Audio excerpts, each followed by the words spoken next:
ದಿನಕ್ಕೊಂದು ಕತೆ. ಶೀರ್ಷಿಕೆ ನೀವು ದೇವರೇ. ಬೆಂಗಳೂರಿನ ಆ ಹಾದಿ ಬೀದಿಯಲ್ಲಿ ಬೆಳಿಗ್ಗೆ ಒಬ್ಬ ಮಾಸಲು ತೊಡುಗೆಯ 8 ವರ್ಷದ ಹುಡುಗ ದಾರಿಯಲ್ಲಿ ಹೋಗುವ ಎಲ್ಲರಲ್ಲಿಯೂ ನೀವು ದೇವರೇ ಎಂದು ಕೇಳುತ್ತಿದ್ದ. ಆದರೆ ಅವನನ್ನು ಯಾರು ಮಾತನಾಡಿಸದೆ ಕಗ್ಗೆ ತಳ್ಳುತ್ತಿದ್ದರು. ಆ ಹುಡುಗ ಅಲ್ಲಿಂದ ಶ್ರೀಮಂತರ ಬಡಾವಣೆಯ ಉದ್ಯಾನವನವೊಂದಕ್ಕೆ ಹೋಗಿ ಅಲ್ಲಿರುವ ಜನರಲ್ಲಿಯೂ ನೀವು ದೇವರೇ ಎಂದು ಕೇಳುತ್ತಿದ್ದ. ಆದರೆ ಅವರೆಲ್ಲ ಅವನನ್ನು ಯಾರೋ ತಲರಾಟೆ ಹುಡುಗನೆಂದು ಬೈದು ದೂರ ತಳ್ಳುತ್ತಿದ್ದರು. ಅದೇ ಪಾರ್ಕಿನಲ್ಲಿ ಕುಳಿತಿದ್ದ ವಯಸ್ಕರೊಬ್ಬರು ಆ ವಿದ್ಯಮಾನವನ್ನು ಗಮನಿಸುತ್ತಿದ್ದರು. ಅವರಲ್ಲಿಗೂ ಆ ಹುಡುಗ ಹೋಗಿ ನೀವು ದೇವರೇ ಎಂದು ಕೇಳಿದ. ಅವರು ಆ ಹುಡುಗನ ಮುಖವನ್ನೇ ಒಮ್ಮೆ ದಿಟ್ಟಿಸಿ ನೋಡಿದರು. ಅವನ ಮುಖದಲ್ಲಿ ಬಡತನದ ಬೇಗೆ ಇತ್ತು, ದೂಡವಿತ್ತು, ಆತಂಕವಿತ್ತು. ಅವರು ಆ ಹುಡುಗನನ್ನು ತನ್ನ ಪಕ್ಕಕ್ಕೆ ಕರೆದು ನಿನಗ್ಯಾಕೆ ದೇವರು ಬೇಕು ಎಂದು ಕೇಳಿದರು. ಆಗ ಆ ಬಾಲಕನು, ತಾತ, ನಾನು ಪುಟ್ಟು ಅಂತ, ನಾನು ಮತ್ತೆ ನನ್ನಮ್ಮ ಇಲ್ಲೇ ಗುಡಿಸಲಿನಲ್ಲಿ ಜೀವಿಸುತ್ತಿದ್ದೆವು. ನನಗೆ ಈ ಪ್ರಪಂಚದಲ್ಲಿ ಅಮ್ಮನನ್ನು ಬಿಟ್ಟರೆ ಇನ್ಯಾರೂ ಇಲ್ಲ. ಅವಳು ಅಲ್ಲಿ ಇಲ್ಲಿ ಕೂಲಿ ಮಾಡಿಕೊಂಡು ನನ್ನನ್ನು ನೋಡಿಕೊಳ್ಳುತ್ತಿದ್ದಳು. ಆದರೆ ಇಂದು ಬೆಳಿಗ್ಗೆ ನನ್ನಮ್ಮ ಇದ್ದಕ್ಕಿದ್ದಂತೆ ಎದೆ ನೋವೆಂದು ಕುಸಿದು ಬಿದ್ದು ಬಿಟ್ಟಳು. ಅವರಿವರ ಸಹಾಯದಿಂದ ನಾನು ಆಕೆಯನ್ನು ಅಲ್ಲಿ ಕಾಣುತ್ತಿರುವ ದೊಡ್ಡ ಆಸ್ಪತ್ರೆಗೆ ಕರೆದುಕೊಂಡು ಹೋದೆ. ಆದರೆ ಆಸ್ಪತ್ರೆಯವರು ನನ್ನ ಅಮ್ಮನನ್ನು ಪರೀಕ್ಷಿಸಿ ನೋಡಿ ಅವಳಿಗೆ ತೀವ್ರ ಹೃದಯ ಸಂಬಂಧಿ ಕಾಯಿಲೆ ಇದೆ, ಹಾಗಾಗಿ ಆಕೆಯನ್ನು ಬದುಕಿಸಲು ಆ ದೇವರೇ ಬರಬೇಕು ಅಂತ ಹೇಳಿ ಜನರಲ್ ವಾರ್ಡಿನಲ್ಲಿ ಮಲಗಿಸಿದ್ದಾರೆ. ನನ್ನ ಅಮ್ಮ ಬದುಕಬೇಕಾದರೆ ದೇವರು ಬರಬೇಕು. ಅದಕ್ಕೆ ನಾನು ಆ ದೇವರಿಗೋಸ್ಕರ ಎಲ್ಲ ಕಡೆ ಹುಡುಕುತ್ತಿದ್ದೇನೆ. ಹೇಳಿ, ನೀವು ದೇವರೇ ಎಂದು ದೈನ್ಯತೆಯಿಂದ ಕೇಳಿದ.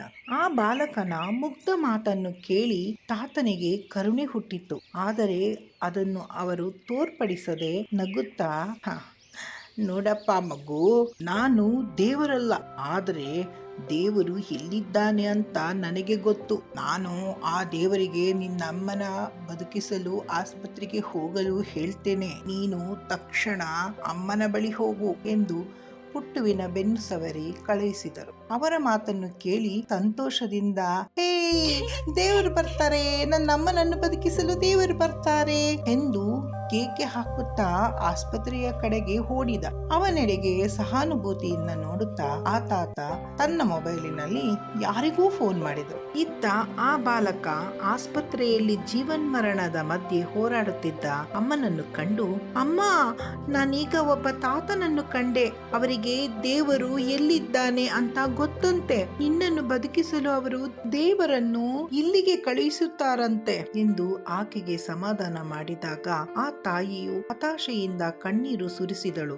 ಆಗ ಇದ್ದಕ್ಕಿದ್ದಂತೆ ಡಾಕ್ಟರುಗಳ ತಂಡ ಅಲ್ಲಿಗೆ ಆಗಮಿಸಿ ಆಕೆಯನ್ನು ಸ್ಟ್ರೆಚರಿನಲ್ಲಿ ಮಲಗಿಸಿ ಐಸಿಯು ಒಳಗೆ ಕರೆದುಕೊಂಡು ಹೋದರು. ಅದಾಗಿ ಕೆಲ ದಿನಗಳ ನಂತರ ಆಕೆ ಸಂಪೂರ್ಣವಾಗಿ ಗುಣಮುಖಳಾಗಿ ಆಸ್ಪತ್ರೆಯಿಂದ ಡಿಸ್ಚಾರ್ಜ್ ಆಗುತ್ತಿರಬೇಕಾದರೆ ಅವಳಲ್ಲಿಗೆ ಅದೇ ತಾತ ಆ ಆಸ್ಪತ್ರೆಯ ಆಡಳಿತ ತಂಡದವರ ಜೊತೆಗೆ ಆಗಮಿಸಿದರು. ಅವರನ್ನು ನೋಡಿ ಆ ಹುಡುಗ ಆನಂದಾತಿಶಯನಾಗಿ, ಅಮ್ಮ, ಇವರೇ ನಿನ್ನನ್ನು ಬದುಕಿಸಲು ದೇವರನ್ನು ಕಳಿಸಿದವರು ಎಂದು ಸಂಭ್ರಮದಿಂದ ಕುಣಿದು ಕುಪ್ಪಳಿಸಿದ.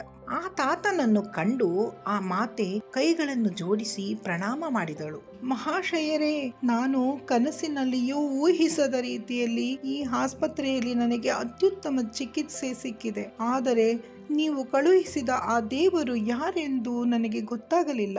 ಅದು ಯಾರೆಂದು ಗೊತ್ತಾದರೆ ನಾನು ಬದುಕಿರುವಷ್ಟು ದಿನ ಅವರ ಹೆಸರಿನಲ್ಲಿ ತುಪ್ಪದ ದೀಪ ಹಚ್ಚುತ್ತೇನೆ ಎಂದು ನಮ್ರತೆಯಿಂದ ನುಡಿದಳು ಆಕೆ. ಅದನ್ನು ಕೇಳಿ ಆ ತಾತನ ಜೊತೆಗೆ ಇದ್ದ ಆಸ್ಪತ್ರೆಯ ಆಡಳಿತಾಧಿಕಾರಿ, ಅಮ್ಮ, ನಮ್ಮ ದೇಶದ ಆಗರ್ಭ ಶ್ರೀಮಂತರಲ್ಲಿ ಒಬ್ಬರಾದ ಇವರು ಈ ಆಸ್ಪತ್ರೆಯ ಯಜಮಾನರಿಗೆ ಫೋನ್ ಮಾಡಿ ನಿಮಗೆ ಪ್ರಖ್ಯಾತ ಹೃದಯ ತಜ್ಞರಿಂದ ಆಪರೇಷನ್ ಮಾಡಿಸಿದ್ದಲ್ಲದೆ ಎಲ್ಲಾ ಸೌಲಭ್ಯಗಳನ್ನು ಅವರ ದುಡ್ಡಿನಲ್ಲೇ ಕೊಡಿಸಿದರು ಎಂದರು.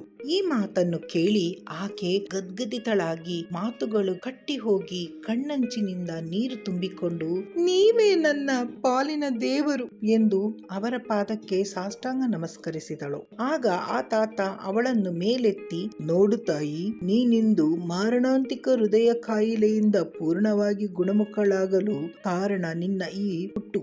ಅವನಂದು ಬಂದು ನನ್ನನ್ನು ನೀವು ದೇವರೇ ಎಂದು ಮುಗ್ಧವಾಗಿ ಕೇಳಿದ್ದರಿಂದ ನಾನು ಈ ಆಸ್ಪತ್ರೆಯಲ್ಲಿ ನಿನಗೆ ಎಲ್ಲಾ ರೀತಿಯ ವ್ಯವಸ್ಥೆಯನ್ನು ಮಾಡುವುದಕ್ಕೆ ನನಗೆ ದೇವ ಪ್ರೇರಣೆಯಾಯಿತು. ಆ ಕಾರಣದಿಂದ ನಿನಗೋಸ್ಕರ ನಾನು ಪ್ರಸಿದ್ಧ ಹೃದಯ ತಜ್ಞರನ್ನೇ ಇಲ್ಲಿಗೆ ಕರೆಸಿ ಚಿಕಿತ್ಸೆ ಕೊಡಿಸಿದೆ. ಹಾಗಾಗಿ ನಿನ್ನ ಪಾಲಿನ ದೇವರು ನಿನ್ನ ಮಗನೇ ಹೊರತು ನಾನಲ್ಲ ಎಂದರು. ಇದು ಅಲ್ಲವೇ ಸ್ನೇಹಿತರೆ ಮಾನವೀಯತೆ? ಇದಲ್ಲವೇ ಸ್ನೇಹಿತರೆ ಮಾನವೀಯತೆ? ನಮ್ಮಲ್ಲೂ ಸಹ ಇಂತಹ ಆದರ್ಶಗಳನ್ನು ಬೆಳೆಸಿಕೊಂಡು ದೇವರನ್ನು ನಮ್ಮಲ್ಲಿ ನಾವು ಪ್ರತಿಷ್ಠಾಪಿಸಿಕೊಳ್ಳೋಣ. ಇದಕ್ಕೆ ನೀವೇನಂತೀರಿ?